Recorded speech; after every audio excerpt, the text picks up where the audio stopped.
Welcome to the OmniTalk Spotlight Series Grocery Shop Edition, sponsored by 1010 Data. You can't deliver on tomorrow's omnichannel demands with yesterday's insights. So why plan your business this way? 1010 Data empowers retailers and brands to drive more successful outcomes in today's demanding marketplace by leveraging alternative data and retail analytics solutions to identify and plan for what's next. Visit 1010data.com or arrange a meeting at Grocery Shop's Spring Meetup for more information. Today, we are joined by Chief Marketplace Officer of Flashfood, Eric Tribe. Eric, welcome to the show. Thanks so much for having me. Yeah, and I'm really excited. Ann and I are really excited. We're getting to do this for Grocery Shop this week. Before we get started, let's just dig in like we always do with all of our guests. Tell us a little bit about yourself and your background personally. Sure. So my name's, as you said, Eric Tribe, Chief Marketplace Officer for Flashfood. I actually started out in management consulting. I spent about 10 years with the Boston Consulting Group. So I was working in retail, consumer, and digital innovation. That had me traveling around the world, working with a bunch of different companies. It was great. Got my MBA along the way too, which was a lot of fun. But ultimately wanted to basically try my hand, fully immersing myself in the digital world, seeing how I could have a positive impact. And that brought me to Flashfood about 2 years ago. How does one, so okay, so I'm not, that's an interesting background. How does one get into that side of management consulting? Was this like a passion outside of work, outside of college, and then you kind of narrowed into that as you went? Like, how did that all happen there? Tell us the story. I think I liked taking on tough problems and big challenges, and then that got me into the consulting side of things and loved working with these big companies on their hardest problems. And then I naturally gravitated towards the consumer side. I just liked when there's immediate connection with a shopper, a family, the work you were doing tied back to something tangible and real. And then the digital piece, that's just the direction everything's been going. I just wanted to build my career in that way. It's so exciting. It's so engaging, so dynamic. And so it's been just naturally, I wouldn't say it's by design, but it's kind of naturally been funneling in that direction over time. And actually the way I ended up at Flashfood, a part of it is I went to high school with the founder, Josh Dominguez, who I know you've met, but we go way back. So yeah, I've been talking to him before I joined, and that made it a little more comfortable to take the leap joining a startup, knowing that you knew the founder when you're joining the team. So yeah, a lot of fun there. So kicking it in high school in Toronto. That's you guys knew each other all the way back then. Yeah. And you were already talking about how to solve problems with food waste from grocers, or how did this come to be? Like what was the impetus for Flashfood? Well, as with all things, all startup stories, it all started with a phone call. So for Josh, his sister is a caterer. And so she'd given him a call one day after an event was really poorly attended. She just had to throw out thousands of dollars worth of food, and she was pretty upset about it. And like any good brother does, I think his initial reaction might have been to tease her a bit and say, hey, you got to be better at your job. But she said, no, this happens all the time.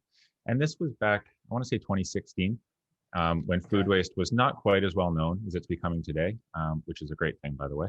And Josh started looking into the food waste problem, realizing how big it is. A lot of the stats are becoming headline stats now, right? 30 to 40% of all food produced ends up in landfill, which is terrible. When it does, a lot of times it doesn't break down the right way. So it creates methane gas instead of CO2, which can have a more significant impact on greenhouse gas emissions. And the stat that really kind of floored us is if you actually aggregated greenhouse gas emissions from food waste and were to treat it like a country, it would be the number 3 contributor after China and the US. Okay. So the scale of the problem was massive. And then as Josh was getting involved in it and they were starting to think about the model, that's where the phone call started with me. I was somewhere on the other side of the world, and he just knew that I was involved in this space, wanted to sort of thought partner on it, and we started kind of become just sounding board. We check in every couple of months on the idea, and that just, as the business built, I got more and more involved, and here I am today. So tell us more about that. So so with that as kind of the background and premise and the origin story, which is a cool origin story. I remember hearing it at Techstars. I think we were talking about before, but it's 2017. What is it that the concept does? Like what is Flashfood then in terms of how it's trying to solve that and do something about it? Yeah. So Flashfood is an app, and it connects people, families, shoppers, with a marketplace of discounted food available on their phone, on their phone. So we focus exclusively on grocery, which is why Grocery Shop, such a big event for us. We're really excited again to be promoted here. But for grocers, there's a ton of in-store food waste that happens despite everyone's best efforts to try and reduce that problem. We have a mobile app where shoppers can see those deals on their phone for foods that's approaching their best buy date. They see the deal on their phone, they buy it on their phone, and then they come and pick it up in store. They get access to a great deal, and it helps grocers reduce their food waste. So that's kind of our win-win. Got it. And how does it work? Like, am I shopping it by retailer then? Is that how I'm looking at this? And then it's like coordinating like a BOPIS order kind of situation, like a buy online, pick up in store order, or how's that all work? Yeah. So when you would open the app as a shopper, it's based off your location. It's going to pull up a little map, show you all the locations. So if you were in Detroit right now, you'd see all the Meijers around you that have Flashfood available. And then you could select the store of your preference, see what deals are there at any given point. It's real time, it's dynamic, it's changing day to day because again, it is surplus food. So it's a little bit unpredictable. Right. Select what you want. It's kind of a regular mobile grocery e-com experience. And like you said, it's BOPIS in that way. Buy it through the app, come and pick it up in store. Eric, from the grocer's perspective, what kind of like house do they need to have in order to support being a part of the program? Because I imagine, we're seeing obviously many more grocers go online and move to this format, but what's the kind of like bare minimum that they would need in order to be able to participate in a pilot with you, for example? That's a great question.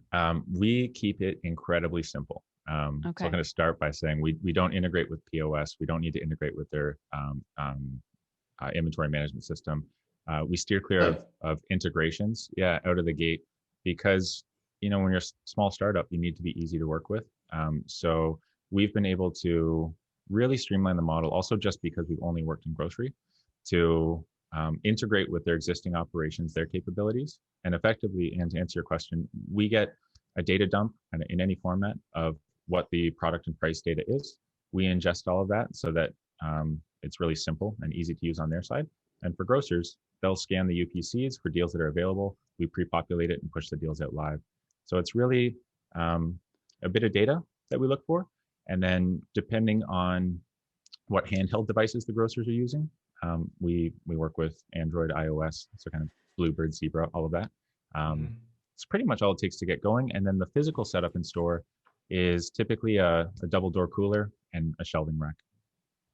And Eric, is this like the analog or previous way of doing this was like they're taking the scanner, scanning a barcode on like, say, the packages of meat, and they were putting a $2 off sticker on that? I mean, is it, when you say you're tapping into existing order management system or product management systems, inventory systems, is that the kind of thing that you would be tapping into, or is that oversimplifying?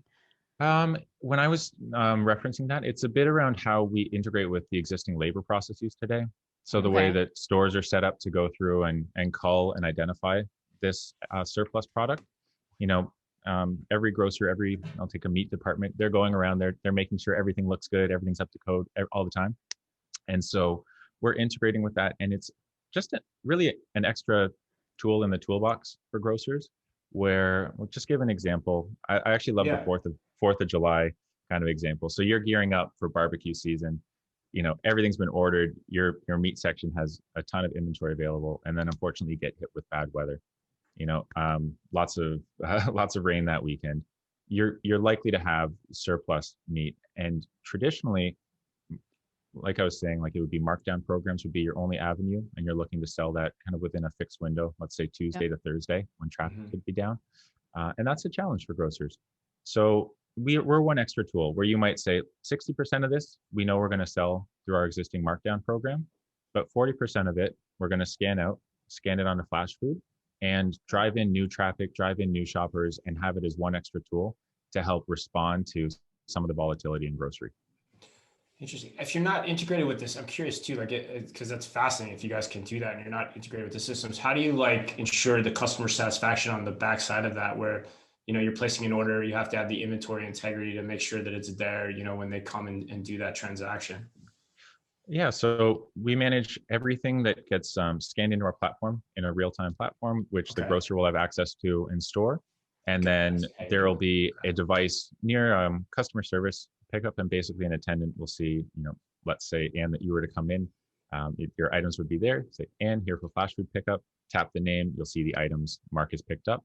And it's just a really simple pickup in store. Got it. And so then you get around POS too. So basically, I got it. So you got the integrations with the different tools in store for the scanning. You kind of put that inventory on reserve. It's then your inventory. You're then selling it faster. That's really smart. Really great way to think about that. Thanks. I mean, it was really around what was most effective for partnering with our grocers. That said, Right. we flow all the data back so they get full transparency into everything on the app, like how many shoppers, all the items, full transparency. This was just around avoiding this being a lengthy, IT implementation project.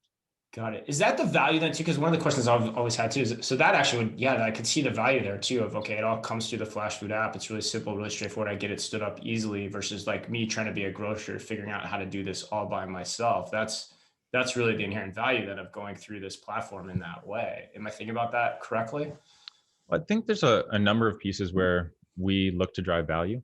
Okay. One of them is obviously around helping grocers reduce food waste or reduce shrink, right? That's the backbone or the origin story, as you said, of how we got going.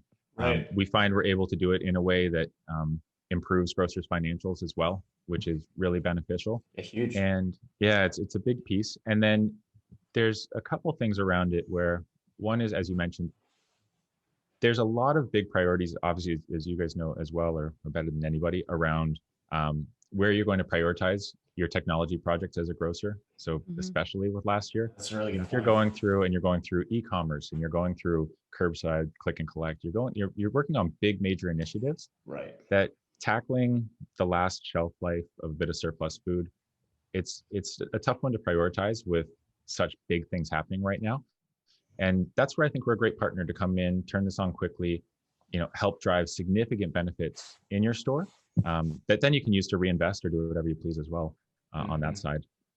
So no, go ahead. I think that's an awesome point, because I was going to ask you too, and we're talking the total grocery store here, right? Too. It's not just perishables and meats. It's like even dry goods and whatnot. And can be. We focus in fresh. Is it mostly fresh? Okay. Yeah, it's the platform's available how the grocers like to use it. Some use Center Store more than others, but it's definitely a focus on fresh. Yeah, I was thinking back to my frozen food days, where you're right. It's pretty, for that category, it's like a very small portion of the total of the stuff you're talking about here. And so, that gets you into the technology roadmap in a different way. I hadn't thought about that. That's really, really smart. Oh, thanks. The thing that I really love about it, Eric, is that I think what you're doing is you identified it in the beginning. Like, there's this issue of food waste. People know that it's bad. They want to do something about it. In the US, we've been much slower to adopt that practice, I think, than we've seen in other countries, especially in Europe. But what you're doing is making the process of buying this food that would otherwise be going to a landfill simpler for the customer, and making that experience better, improving upon that, making it as simple to buy food that might expire as you would buy your regular click and collect order. I'm wondering where you think you'll be taking Flashfood next. Like, what other extensions are there of the platform that you think, as we head into this kind of hopefully post-vaccine world of grocery shopping, how do you see yourselves integrating there? It's a great question. And the thing is, there's so much opportunity that we see already in, like you said, it's such a massive problem, and around 30 to 40% of all food ending up in landfill. And the other side of this is, there's 1 in 8 Americans, it might be 1 in 7 now due to COVID impacts, but are food insecure. So a lot of where I see us going, at least in the near term, is we're trying to get to more communities, more stores, help. Like, the solution we have is working, and we're approaching 500 stores in America, looking to grow that number and get to more communities as fast as we can. So we've had great traction with Meijer this year. I know you guys mentioned the announcement, but getting across, we turned on over 200 stores in 4 weeks. So it was a big start year. Yeah. We've got great relationships with the Giant Company, Tops, Spartan Nash, Giant Eagle, and we're looking to bring this solution, which is working, to as many communities as you can. We're seeing great response in the markets that we're in. We're seeing shoppers say, hey, when are you coming to our community? When are you coming to Texas? When are you coming to? And we're like, we're trying to come as fast as we can. And I still have 1,300 miles to get to my closest Flashfoods, I think, in Michigan. So the team is working on it, and I promise you, we're working as hard as we can. But that's almost, in terms of the roadmap, we definitely look to the future on what's next, but we also know what an impact we can have today. And last year, with the impact of COVID, it was tough, right? Because you wanted to be doing more, and we were doing everything like everyone was, but in responding to COVID, you're seeing more and more people who are approaching food insecurity or having problems. There's a story that we get a lot of shoppers that write into us, and they're always really meaningful stories. One was there was a nurse where she wrote in, she has 3 kids, her husband was unemployed, she's in Michigan, and she was just thanking us for everything we were doing because last year has been a really tough year. Feeding 3 kids, having someone in your family be unemployed and looking to manage your budget, it's a really difficult position to be in, obviously. And so being able to be a small part of the solution to help people eat nutritious food, get access to it, do it in a way that's convenient through their own selection on their phone, kind of shop like everyone else and have an impact. I don't know, that's just where we're looking to do as much as we can to reduce food waste and feed people more affordably. And some of the next wave pieces, it's coming, but right now it's just we want to hit 2021 in as many communities as we can right now. There's an important point there too, I think, and we've written about this a lot too in the pandemic for everyone listening, which is, you have to remember too, like, the SNAP benefits in the United States, those aren't accessible online in most communities around the country. So this is a different way to approach a similar thing. And that's what I thought was cool about the beginning part I hadn't thought about before, is it's also much less invasive as a retailer to try to stand up something like this versus like, how do you make Snap happen digitally, right? Like those are 2 really different sides of a really different coin that you guys are getting at there. And I think it's probably important for grocers to think about it in that way. So when you kind of put that lens on it, and you brought up the anecdote that you did, what success stories or data points can you highlight that maybe show what impact this is having on customers, or the stickiness of customers, or looking at the brand a different way than they did previously? What all has been out there so far as you've gone to those stores? Yeah, I mean, there's been an incredibly positive response, and as you two may know, but we started with Loblaw Corporation in Canada. That was phenomenal. So we're coast to coast in Canada and have a huge impact there, and then obviously working across several grocers in the US. As I mentioned, the impact has been great. Just starting with food waste, we've diverted over 15 million pounds of food from landfill through the platform to date. So a huge dent, and we feel like we're just getting going.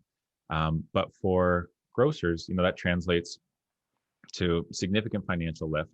And there's a lot of other benefits that get into driving traffic to stores. Shoppers are seeing deals on their phone. They're getting more traffic. So it's about 4 extra trips a month from our engaged 4 users. extra trips a month?